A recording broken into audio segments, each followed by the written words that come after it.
But let's get back to the songwriting. I love hearing the differences in an artist's mind and process, really, between the solo write and the co-write.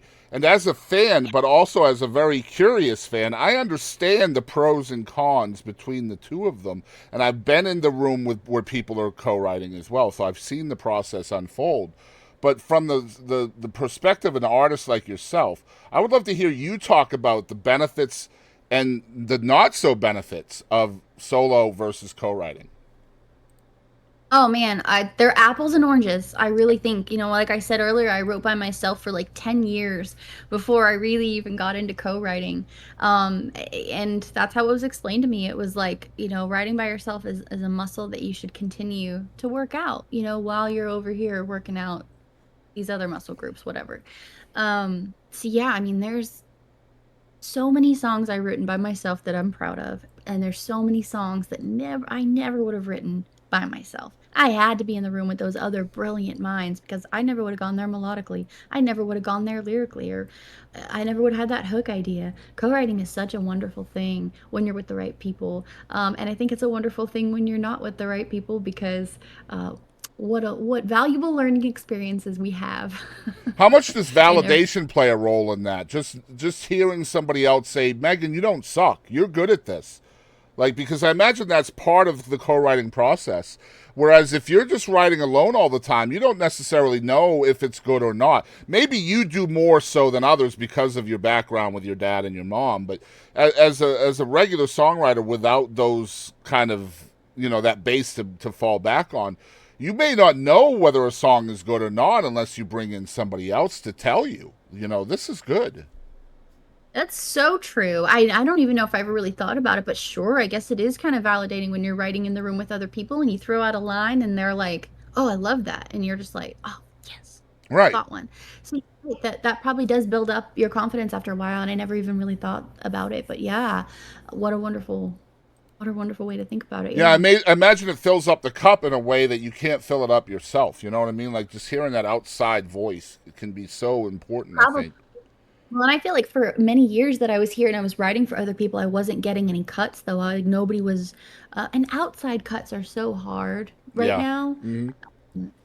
But I was writing with other artists and they weren't releasing what we were writing, and it wasn't really for me. That was probably getting me down a lot. But then all of a sudden it kind of exploded, and there was a whole bunch of songs coming out that I got to be a part of, and that was super validating. I remember the Heels put out a song on their album called Symptoms that we wrote, which I think we wrote right before COVID, which was like hilarious timing with the title, Total Accident. But it's a great song, and their producer's fantastic. And I remember crying in the car because I was like, I've never heard somebody else sing like words that I wrote and that sounded this great. Like, and I had a moment, and I was like, okay, you can do this. But yeah, super validating, I guess, when I look back and think about it. All right, I'm gonna switch gears again just a bit. I'm probably gonna pay you. Hopefully, you'll take this as a huge compliment. It's one of the things that I really love about your music, and I think you'll really dig what I'm about to say. But one of the things I love about your music is your unbelievable ability to kind of channel the present, the past, and the future of country music within your sound. I'm going to give you examples now, okay? Maybe you haven't even heard this before, but Cowboys Church, for me, we'll talk more in depth about the song at the end of the episode, but that kind of represents to me the past of country music. It's got the steel, it's got the heavy traditional sound. Then you have a song like A Friend Like That, which really represents modern country and kind of the tone of that, how Nashville is now. Then you take a song like Cowboys, which I feel like could be the future of country music, and you have kind of shaped all of this stuff within your sound. So I'm curious if there's been a strategy for that within your songwriting to kind of present that to your audience. The all three of those, past, present, and future. I wish I could tell you I had a big team and there was a big strategy meeting and it was all part of the plan. But I tell you, the last couple years have been so crucial to me in my artistry that if I liked it, I'm putting it out. If I love it, I want to see if other people love it. So Cowboys was kind of an accident. I just wrote it with some friends. Cole Miracle's on that as well, and he's got like a oh god, like a brother-in-law or a cousin or something who is a great producer, Scott Griffin. I forget how they're related, but he's fantastic, and he produced the demo. And I was like, can we just dress this up and just have me put it out because we had been pitching it around and nobody wanted it.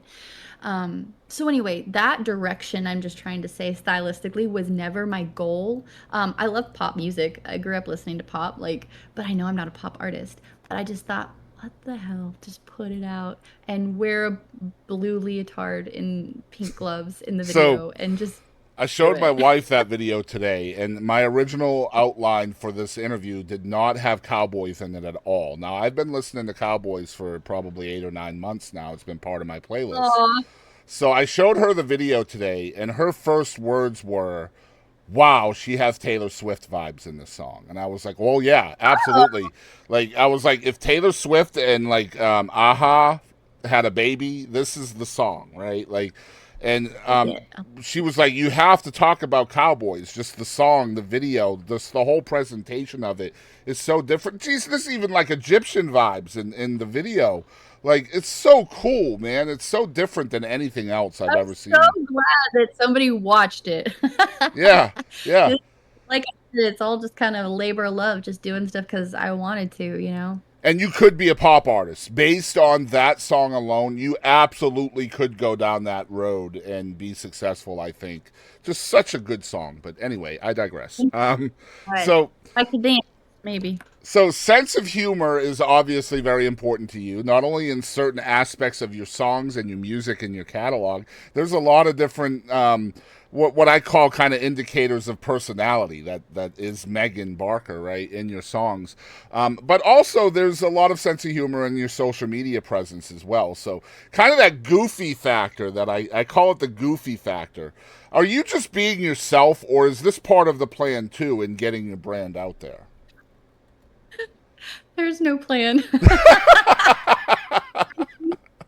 I think I realized somewhere along the way that I'm just like a lot of people say, you're never going to be anybody else. That already, Taylor Swift already exists. You know what I Yep. mean? So I will just be myself. And there was probably some validation at some point of where I said something really stupid and somebody laughed. And I was like, oh, okay. You could just be yourself. You can just be a fool. And whoever likes it. And if they don't, too bad. So yeah, no, it's just me, baby. I love that. Oh, I recently interviewed Cliff Doyle, who I know you know very well, and I asked him about his social media tips and tricks, and he said the best social media tip I can give anybody is tell your story. Just yeah. tell your story. You don't need it to necessarily say where you're going to be or what song is coming out. Those are important as well, but use it to tell your story. And so that is definitely something you do, not just in like written form, but like seeing your short form content on TikTok and Reels and things like that. It's just such a cool follow, and I hope you guys out there will follow her at the very least. Follow her short form content, her TikTok, her Facebook Reels, and you guys will really love that. I promise you. A lot because you know what a struggle it is. The social media game in general is such a struggle sometimes. It's a blessing and a curse. You know, And there's good yeah, and sides if to you it. stop feeding it, it will starve to death, and it will hurt you. It seems like you want to give up on it so many times, and then for me personally, I put out a joke every day, every single day, a different joke, whether it's a dad joke, a story joke, maybe a little bit of dark humor. I have these breaking news things where I'll tell a news story that's funny. Like for instance, today's story was our top story today.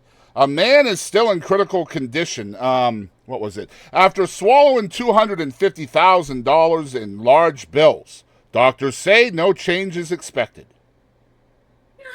So, just like little Did you snippets. Say what? you write that joke? I didn't. It's Colin Mockery from Whose Line Is It Anyway that did it. Come on. But yeah, Oh man. yeah. I put one of those out a week, and one dad joke a week, and one story joke a week, one liners. I do that because it's different than the rest of my content. So I just want something that's adding light to somebody's life, essentially. Absolutely. But I'll tell you what, you don't realize that people are watching until you don't post one.